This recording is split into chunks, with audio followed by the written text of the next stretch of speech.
Bonjour à tous, nous sommes très heureux de vous proposer un nouveau podcast aujourd'hui en compagnie de Madame Nadine Zoro, qui est directrice du programme DigiFemme en Côte d'Ivoire. Bonjour Nadine, merci d'avoir répondu à notre invitation. Est-ce que je peux, s'il vous plaît, vous demander de commencer par vous présenter et nous présenter le programme DigiFemme? Merci Rebecca, je suis Nadine Zoro, je suis la directrice du programme DigiFemme. Le programme DigiFemme, c'est un programme d'assistance technique à l'écosystème entrepreneurial en Côte d'Ivoire qui a débuté depuis juin 2022. Et ce programme a pour objectif de contribuer à l'amélioration de la compétitivité des femmes entrepreneurs à travers plusieurs composantes qui vont toucher plusieurs types de cibles femmes et des femmes à différents stages de leur entrepreneuriat. Pour nous, le programme DigiFemme, c'est un programme qui est financé par Millennium Challenge Corporation et USAID en partenariat avec Microsoft. Et l'objectif de ce programme, c'est de stimuler l'écosystème. Donc, c'est un programme qui va non seulement toucher directement les bénéficiaires directs, qui sont les entrepreneurs pour la grande partie, mais qui va s'assurer que l'écosystème entier est stimulé d'une certaine façon, qu'on touche l'accès aux ressources humaines en produisant des ressources humaines de qualité qui vont être placées dans ces entreprises-là, qu'on touche les autres structures d'accompagnement qui produisent déjà un accompagnement à ces femmes-là, qu'on touche d'autres femmes qui ne sont pas forcément au niveau de maturité qu'on attend dans les programmes à longue durée, mais qu'on arrive à les préparer pour qu'elles puissent être admises dans les programmes à longue durée. Et donc, pour nous, toucher ces différents acteurs-là et même des partenariats avec les structures étatiques, les agences, va permettre derrière d'avoir un écosystème entrepreneurial autour des femmes qui est beaucoup plus innovant et qui est beaucoup plus stimulé. Alors justement, quel est le profil de ces femmes qui suivent le programme? Donc, le programme DigiFemme, c'est 5 composantes clés. La première, c'est DigiFemme Entrepreneur. Et DigiFemme Entrepreneur est adressé aux femmes entrepreneurs qui ont des entreprises, des PME qui existent depuis au moins 2 ans et qui veulent monter en croissance à travers un accompagnement aux compétences numériques et à la compréhension des données. Donc là, on va parler d'entreprises qui ont déjà un chiffre d'affaires, une certaine traction dans l'écosystème et qui ont besoin d'un boost pour leur croissance. Ensuite, nous avons DigiFemme Academy, qui est un programme de préparation de la nouvelle vague de femmes entrepreneurs qui seront équipées des compétences digitales pour pouvoir produire des entreprises beaucoup plus innovantes en Côte d'Ivoire. Et donc, pour cette vague-là, on touche les femmes qui ont au moins 16 ans, sans niveau minimum d'éducation, et qui veulent se reconvertir dans l'entrepreneuriat à travers la tech ou même se reconvertir en termes d'emploi en améliorant leur employabilité par ce programme-là. Ensuite, nous avons dit Femme Start qui va toucher les entreprises, mais généralement les activités génératrices de revenus et leur partager des outils de gestion, des outils digitaux qui peuvent leur permettre d'améliorer directement leur business et leurs opérations. Et pour cette composante-là spécifiquement, nous ne touchons pas seulement Abidjan, nous touchons 6 villes de la Côte d'Ivoire qui sont Abidjan, San Pedro, Daloa, Gagnoa, Bouaké et Abengourou. Et dans ces 6 villes-là, nous accompagnons entre 30 et 50 femmes pour améliorer leurs compétences digitales et aussi leur compréhension des données. Après, nous avons DigiFemme Écosystème qui va beaucoup s'adresser aux acteurs de l'écosystème, aux parties prenantes qui rentrent dans l'écosystème de l'accompagnement de l'entrepreneuriat féminin. Ça peut être les entreprises de support aux organisations, comme les incubateurs, les accélérateurs, des associations de femmes, des coopératives de femmes, les ministères et autres agences étatiques qui travaillent à donner un support aux femmes entrepreneurs dans leur développement. Et finalement, nous avons la composante DigiFemme Learn, qui est notre plateforme d'apprentissage en ligne, qui vient travailler à donner les compétences du 21e siècle, que ce soit des compétences entrepreneuriales, des compétences de leadership ou même des compétences digitales métiers spécifiques à des femmes et des jeunes filles de l'écosystème. Et pour cette composante-là, nous touchons les jeunes filles des écoles, nous touchons aussi des entrepreneurs, nous touchons des personnes salariées, des femmes qui veulent améliorer leurs compétences digitales et aussi avoir accès à des certificats gratuitement pour améliorer leur employabilité. La thématique de notre campagne cette année, c'est comment investir dans les femmes pour accélérer le progrès. Pour vous, c'est quoi les aspects les plus importants dans lesquels il faut investir pour promouvoir les femmes et les accompagner le mieux possible? Je dirais déjà, lorsqu'on parle d'accompagnement ou qu'on parle de croissance des femmes, accélérer la croissance des femmes, pour moi, le premier élément, c'est le leadership et la perception que les femmes ont sur elles-mêmes.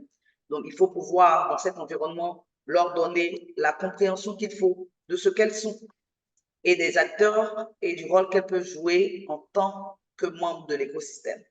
Donc, lorsque les femmes seront beaucoup plus conscientes de leur rôle dans l'écosystème et du potentiel qu'elles peuvent jouer dans leur vie personnelle, mais aussi dans la croissance générale du pays, ça changera la donne. Donc, c'est des formations de leadership, c'est des ateliers, c'est des mises à disposition de success stories, c'est les inviter à des événements qui leur permettent de voir d'autres femmes qui ont fait des choses beaucoup plus grandes.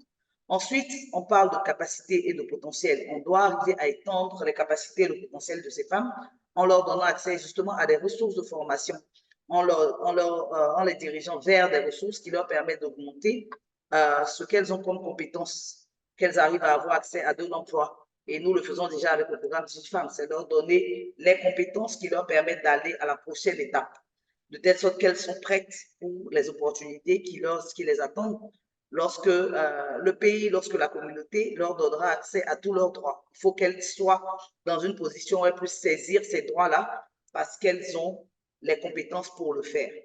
Et ensuite, c'est l'accès au financement. Lorsqu'on parle des entrepreneurs, le financement est très important, surtout le financement des concepts, de financement des idées. Lorsque les femmes sont en train de se développer au départ, elles ont besoin d'avoir accès à des fonds qui sont adaptés aussi à elles. Adaptés à elles, ça veut dire aussi à leur manière de penser par rapport au financement. Ça veut dire des fonds qui prennent en compte le fait que les femmes sont beaucoup plus dans la confidentialité lorsqu'il s'agit de leurs épargnes. Ça veut dire avoir des conseillers clients qui prennent le temps de les écouter, de les calmer, leur permettre de vraiment être beaucoup plus à l'aise avec tous les mécanismes financiers. Parce que nous sommes aussi dans un environnement où la question de l'argent est un peu tabou. Et donc, si on parle d'accélérer la croissance des femmes, on doit partir du fait que ces femmes-là ont aussi des appréhensions par rapport à certaines choses et c'est un travail d'acculturation, c'est un travail d'accompagnement et de préparation au changement qui est disponible pour accélérer les femmes. Et finalement, on va parler des politiques autour des femmes, s'assurer qu'il y ait en place des politiques qui soutiennent ces femmes-là, des politiques qui soutiennent leur environnement social et leur monde personnel. Les entreprises que nous accompagnons généralement sont des entreprises qui sont des one-woman show. On a une femme avec deux personnes. Donc, sa santé mentale, sa santé émotionnelle, sa santé même physique, sa santé reproductive sont des éléments à prendre en compte. On ne peut pas prétendre développer des entreprises sans s'assurer que les femmes qui sont dans ces entreprises-là sont en bonne santé et que les politiques locales ont tout leur épanouissement. C'est lorsque les femmes seront épanouies en tant que personnes qu'elles pourront prendre la place qu'il faut dans la société. Vous leur apportez, tous les outils pour, les doter des compétences, pour trouver cet équilibre, pro et perso. Mais si on regarde juste un petit peu en arrière, quels sont justement les défis spécifiques, auxquels ces femmes, font face en Côte d'Ivoire et notamment celles que vous encadrez? Je dirais, on prendra le cas spécifique des femmes de l'académie et je partage avec vous justement quelques éléments que nous avons inclus dans notre méthodologie qui fait que cette méthodologie est beaucoup plus adaptée pour les femmes. Donc, on crée des programmes d'accompagnement de femmes et ces programmes-là doivent prendre en compte la façon dont les femmes fonctionnent de manière générale dans le pays. Ça veut dire qu'elles ont des responsabilités qui ont été définies soit par la culture, soit par l'environnement dans lequel elles sont, ou elles sont dans des relations, dans des mariages, où elles occupent certains rôles déjà. Donc, lorsqu'on va les inclure dans un programme d'accompagnement, ce programme doit avoir la flexibilité de leur permettre de pouvoir transitionner progressivement. Donc, à DigiFemme, par exemple, à l'académie, on a un programme flexible. Donc, ça veut dire que une femme peut choisir de venir le matin ou le soir ou l'après-midi et le campus est ouvert chaque jour, du lundi au dimanche, de 8h à 20h.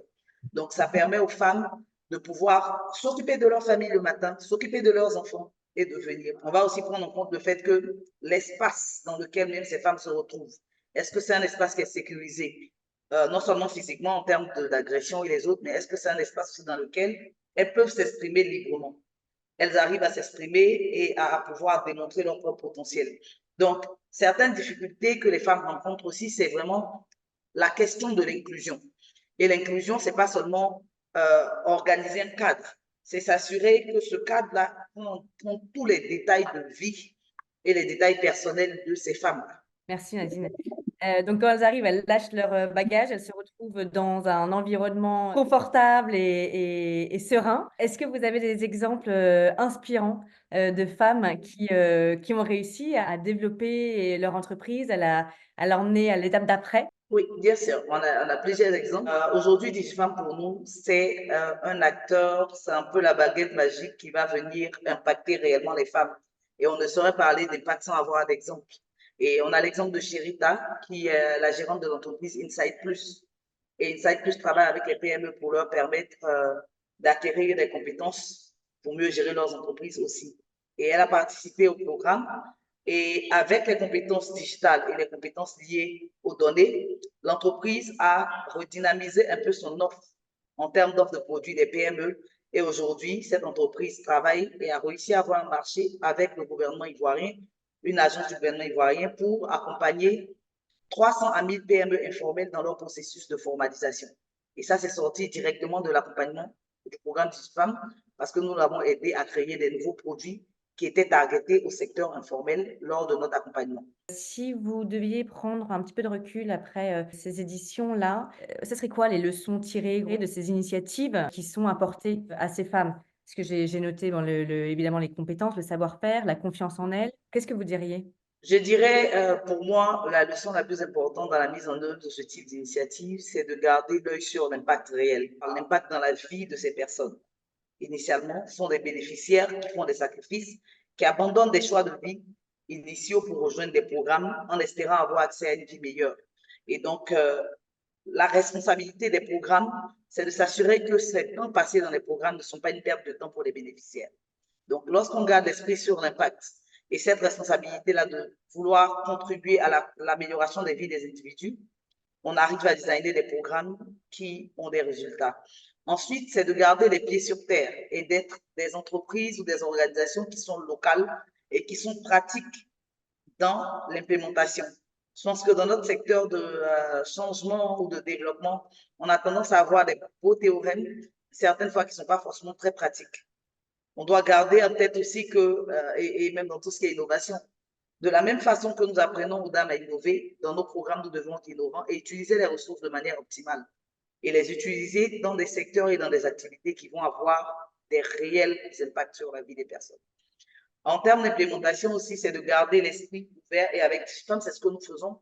Moi, en tant que dirigeante de cette organisation ici en Côte d'Ivoire, ma vision, c'est une vision de collaboration. C'est une vision d'ouverture et de se dire, on veut avoir un effet sur la vie des femmes entrepreneurs en Côte d'Ivoire. Quelles sont les collaborations possibles entre les organisations locales?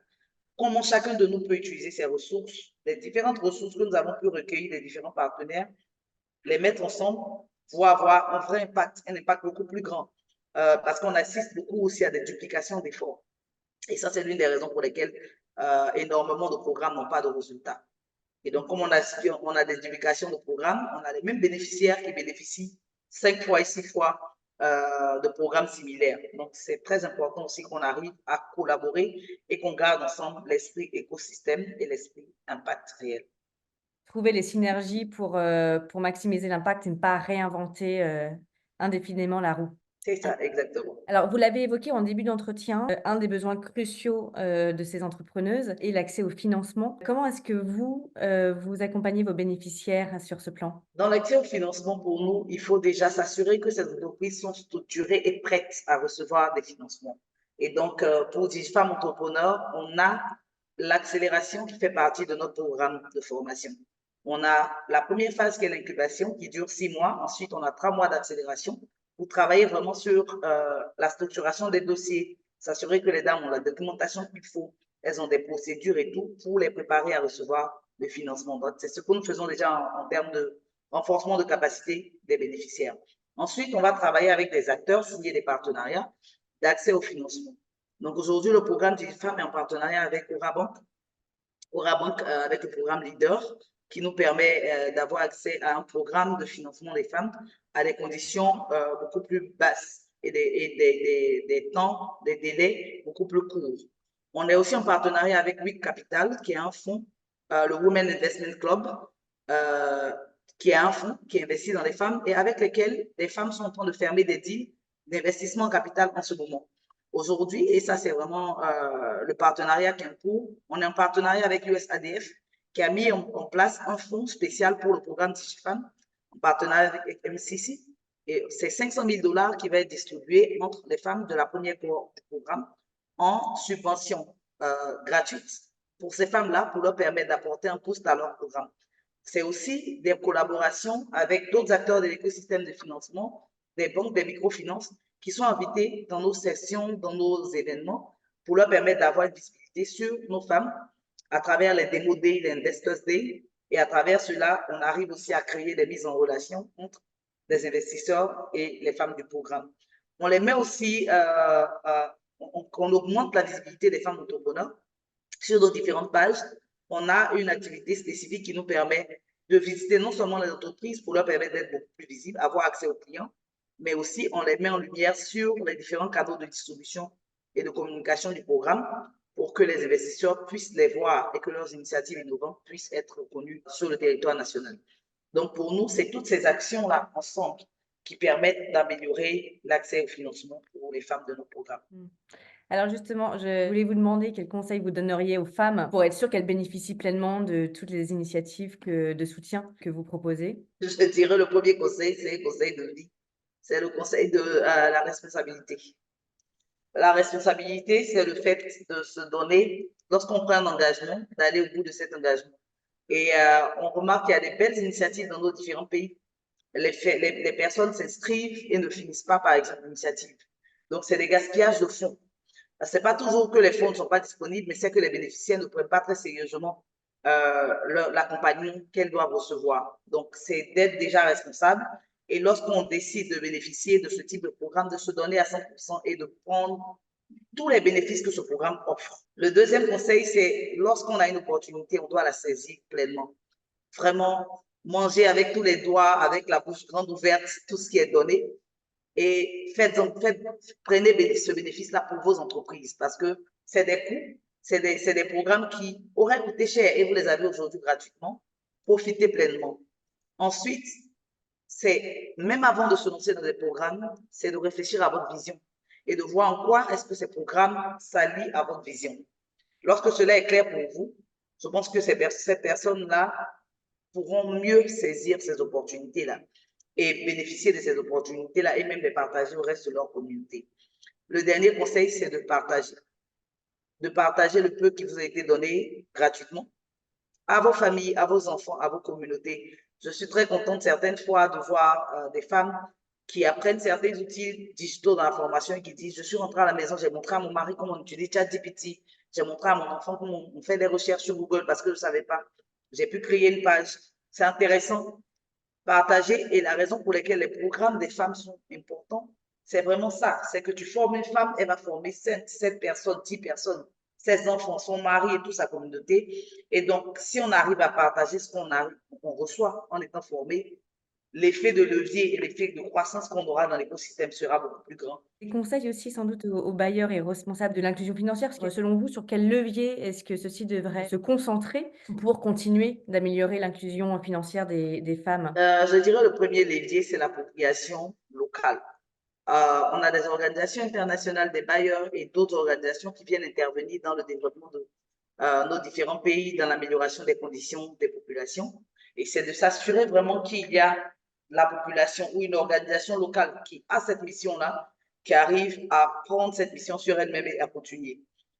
L'autre aspect, c'est d'utiliser correctement les fonds et de les mettre dans des activités à fort impact qui vont vraiment impacter la vie des personnes, qui vont se passer sur le territoire local.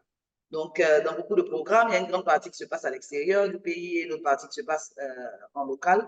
Pour moi, le point, c'est que les activités, les plans doivent bénéficier à la communauté locale qui est la bénéficiaire finale du programme. Il faut aussi prendre le temps de s'assurer que nos programmes sont designés effectivement pour les personnes pour lesquelles on prétend les designer. Et ça veut dire qu'on doit inclure dedans cette compréhension-là des vrais besoins.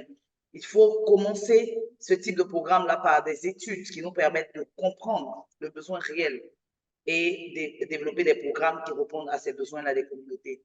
Et finalement, c'est le suivi de l'impact. On a dans beaucoup de projets, l'investissement est fait, il y a ce gap-là en termes de cadre de suivi de l'impact et de l'évaluation, et même de la communication sur l'impact. Il y a des belles initiatives que les bailleurs, que les agences de développement financent, qui aujourd'hui peinent à communiquer sur les impacts. Et puisque les impacts ne sont pas clairement communiqués, c'est difficile pour la communauté non seulement de se marier à cette initiative-là, mais aussi de savoir même qu'elle existe et de pouvoir bénéficier. Donc, la communication de l'impact et l'accès à l'information pour les populations. Ça veut dire aussi à mettre en place des stratégies de communication qui sont adaptées aux manières dont les personnes dans le pays communiquent et se passent l'information. Je dirais une chose qui a été faite différente dans ce programme, c'est l'implication majeure et quotidienne du MCC. On a une représentante locale du MCC qui travaille avec nous à coordonner le projet. Et ça, c'est quelque chose qu'on voit très rarement, que le bailleur envoie une personne dans le programme pour pouvoir soutenir le programme dans ses activités quotidiennes et dans la gestion même des partenaires. Et donc ça, pour nous, ça a été un bon test aujourd'hui qui montre que lorsque cela est fait, les programmes ont beaucoup plus d'impact parce que les agendas sont équilibrés. La personne arrive à avoir une bonne compréhension de ce qui se passe en local et arrive à communiquer, à être ce pont-là entre le bailleur et l'organisation locale qui met en œuvre. Avec Digifam aujourd'hui, en moins de 2 ans, on a des impacts qu'on peut mesurer, on a des résultats qu'on peut présenter, même si notre théorie du changement n'est pas totalement vérifiée puisqu'on est en cours de programme, mais on arrive à voir des résultats palpables. Et grâce à ces résultats palpables, aujourd'hui, les bailleurs ont justement changé de vision par rapport à l'implémentation de ce programme et se disent qu'il y a des programmes qui peuvent avoir de l'impact sur la vie des personnes, qui peuvent être implémentés avec une bonne gestion des ressources et qui peuvent réellement suivre et allier et marier la vision des agences de développement et les bénéfices pour les bénéficiaires locaux. Quand on vous écoute, on ressort toute la motivation, tout le dynamisme. De quoi êtes-vous le plus fier? Je dirais la plus grande fierté pour moi, c'est d'avoir réussi à avoir une équipe dynamique et alliée avec la vision qui arrive à poursuivre cette vision-là. L'équipe DigiFam, c'est plus de 25 personnes qui sont basées en Côte d'Ivoire et dans d'autres pays, dans les organisations des membres du consortium, parce que le programme, c'est aussi tout un consortium. C'est un consortium qui inclut SAFIB, SeedStar, Empower, Edu01. Et toutes ces organisations-là, ensemble avec moi en tant que lead du programme, travaillent à créer cette bonne symphonie-là pour le programme. Et ça, pour moi, c'est la plus grande fierté. L'autre fierté, c'est de pouvoir gérer ce programme avec tellement de parties prenantes différentes, que ce soit les acteurs du gouvernement, que ce soit les bailleurs, que ce soit les bénéficiaires, et de s'assurer que vraiment tout le monde se sente gagnant dans ce partenariat-là. Finalement, pour moi, c'est un combat personnel, c'est une mission personnelle que de contribuer à l'inclusion des personnes autour de moi, que ce soit l'inclusion financière, sociale et économique. Il faut que les personnes se sentent humaines et humanisées par nos programmes. Et c'est ma propre vision qui prend vie. Et donc, je suis juste heureuse de voir que je vis un peu mon petit ikigai. Il n'est pas encore final, mais il est dans le processus. Et donc, c'est ma propre fierté de vie de le faire. Qu'est-ce qu'on peut vous souhaiter pour les 3 prochaines années? Pour les 3 prochaines années, notre plus grande vision, c'est avoir un programme DigiFam qui est durable, un programme qui a des activités qui arrivent à fonctionner par elles-mêmes, des centaines de bénéficiaires qui ont des emplois, qui ont des salaires améliorés, qui ont des vies transformées, qui ont des cas de réussite qu'on puisse montrer. Pour nous, ça sera ça le succès.